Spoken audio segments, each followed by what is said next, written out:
Dr. Penrose, he was the president of Whitman College, and he come out here every year, and they would camp on the end of Penrose Point out there. And he actually was blind, which I never knew. But his family would come out here all the time. And they set up quite a campground out there. And they'd have tent platforms out through the woods and trails and everything, and a main kitchen area. And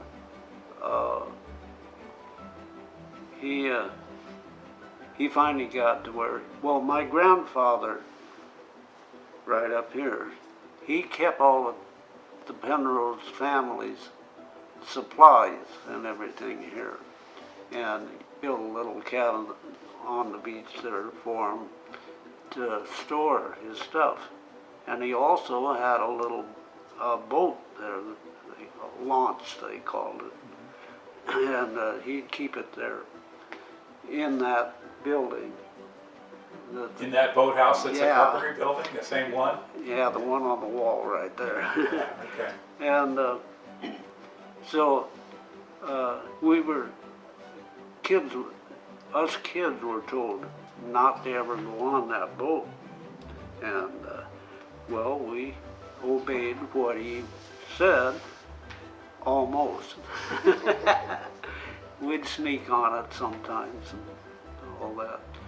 But anyway, then when the Penrose family would come out in the summertime, they'd pull a barge with all their supplies out there to where the campground was.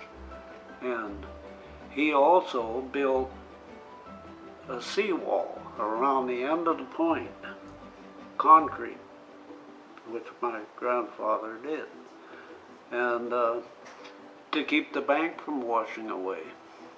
Well, for years and years, that seawall was given up to ghosts. And when I was a kid, you could walk out there on the beach and see remains of that seawall laying there on the beach. And it's not there anymore. But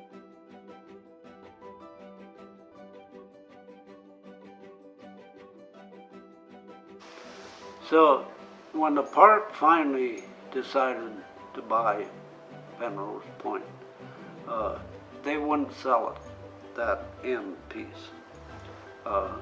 They didn't want to sell it. So the state worked on them for a long time trying to get them to sell that. So the state decided they'd buy the tidelands clear around the point. That way they couldn't get on their property without going on the state property. And they finally did give in, and they were able to buy the whole thing. And